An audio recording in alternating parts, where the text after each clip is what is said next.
Good afternoon, sir. How are you doing? I'm good. How are you? Oh, we're doing great, thanks. We're looking forward to this game in Kansas City. It's probably a national game of the week and stuff like that. Do you look at the Chiefs game as a measuring stick type of game, considering where they've been recently and being the champs 2 years ago? Not necessarily, because this team that they have now is differently than they've had in the past. They don't have the exact same players, therefore they don't have the exact same team. But offensively, they do have a really strong offense still. They're still putting up a lot of great numbers, and we have a really strong offense too. So definitely both offenses being on the same field, the same day, this would be something to look forward to for sure. Now, Amari, how much do you think it's stupid to play football when it's cold outside? Because I think, as a former incredible JV receiver, at least, varsity not as much, in college I was terrible, but even blocking in the cold sucks. How terrible is it to play football when it's cold outside? When it's cold, obviously, it depends on who you are. I'm from Miami, so I'm used to it being always hot, and I'm used to most of my football experiences have always just been when it's not cold. But as a football fan, you got fans from all over, hot, cold. I think the fan enemy of the game and every other fan would probably agree that it's just the type of game where no matter what the weather is, it's good for football. So it doesn't matter. So my answer is it doesn't matter what the weather is.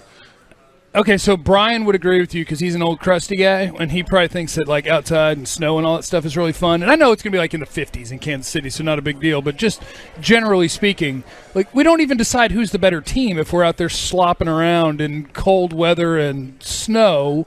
We decide who didn't fall down the most. That doesn't seem fair. We need all indoor football. That's my take. What do you think? I mean, listen, I'm with you. I'm with you. I mean, obviously, it'll be a more fair game, as far as deciding who's the better team when it's played indoors. Just two basketball teams going out there playing a championship game when it's raining out there. You know what I'm saying? It really wouldn't make sense, Yeah.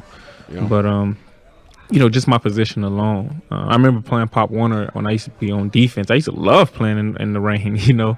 Guys guys are running with the ball. They try to shake you. They're sliding a little bit, and you get a great hit on them and stuff like that. But I don't play defense anymore. I play receiver. So as a receiver, you want the weather to be. You just want the weather to be sunny. You don't want any wind, anything. But I mean, when you get those situations, you just got to know how to handle it. Yeah, sorry about that, Maury. I thought you and I had an agreement about Kellen using you as a lead blocker. I saw you again, point of attack. They're trying to run the ball off the left side. I see number 19 in there digging linebackers out again. Do we not have a conversation with Kellen about you lead blocking, man? I mean, seriously, I'm my star receiver is in there digging out Atlanta Falcon linebackers, and the ball's going right behind you, and I'm going, man, please don't let him get hurt in there doing that. But there you are, getting a helmet sticker, digging a linebacker out there. You need to talk to Kellen before this. Now, I don't know the game plan this week. They might need you to block you, and maybe you and Tyron get over there and kind of go shoulder to shoulder and kind of make him things in line. Yeah, make things happen. Let those backs cut behind your blocking right there, right? I mean, listen, you gotta understand, as a play caller, you don't want to be predictable. Right. You know what I mean? Sure. if I'm not in a game on those blocking, if Noah is always in the game on blocking plays and I'm always in on running, on passing plays. Sure. Then how effective are those plays going to really be? Does it make you a little bit sad when they call one of those, though? Because you're oh, this is one of those keep 'em honest plays. Damn it. Nah, I actually like blocking. If I'm No, you're good at it. If I'm when I'm healthy, I actually like blocking. It's only like when I'm hurt, which I have been a lot this year, that I'm like, yeah, this can kind of compound my injury. Yeah.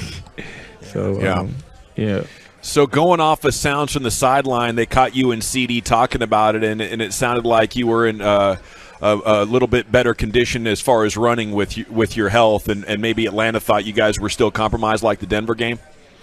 Yeah, no, I felt great last game. I actually felt really good. I've been doing some extra things. I didn't catch the sounds of the sideline, so I don't know exactly what I said. But yeah, I remember telling CD that I felt good for sure. And you came out of that with momentum as far as getting to the next week, feeling just as good, if not better. Yeah. All righty. Love to hear that. It's Amari Cooper with us on your home of the Cowboys. Now, Amari, I don't think I've ever asked you about it like a specific opponent player before, but, there's lots of different ways we measure how good football players are, and one of them that people use is Pro Football Focus, and they have a corner on Kansas City named Rashad Fenton that I don't think a ton of people are familiar with. He's number 27. And they have him as their number 2 ranked corner in the league this year. So when you guys are watching tape, do you have anybody on the Chiefs that jumps out to you go, oh, crap, that guy's pretty darn good? Yeah, I mean, their DBs, I didn't think they were that good before I was watching the film, but they're real scrappy. They're real competitive. They're going to compete throughout the whole play. They like to grab a lot, but I mean, I look at it as competition, so they're not just giving up anything for free. That's for sure. So it's gonna be it's definitely gonna be a challenge for us. Amari, okay, you got a guy like Tyrann Mathieu who seems like he's always kind of pestering people. How do you handle a guy that's kind of, when you watch him on tape, he's kind of always involved, he's always talking, he's always bumping into people? Do you kind of like, you kind of go say something to him early? Do you look for him and the kind of like, okay, I'm gonna get after you here early, kind of set the tone? When you got guys like that, how does Amari Cooper handle a guy like that? Man, I don't really think about what another guy does for real. Like, whatever the game plan is, whatever my assignment is, I try to go out there and execute it. If a guy's going to do anything extra, that's on him, you know what I mean? And I'll respond accordingly, but I don't really think about it. They got to worry about you, huh? Yeah. That's how that goes. It's Amari Cooper here. Hey, Amari, this week in the media, Kellen Moore is really starting to get even more credit for being innovative and being creative for the beatdown against Atlanta. What's your perspective on everything he brings to the table? Is he on another level? Yeah, I think so for sure. He's doing a great job spreading the ball around. Like I alluded to earlier, not being a predictable play caller. They don't know who he wants to get the ball to, and that's a good thing. It's a good thing for him. That's a good thing for our team.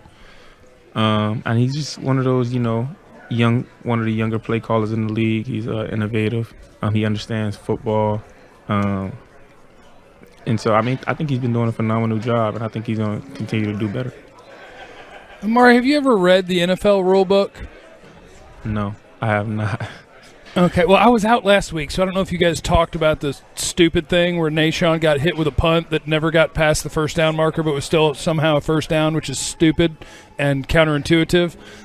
So I just wonder if there's ever times when during a game, or whether it's your guys' game or somebody else's, that something happens, you go, oh, wow, I didn't know that.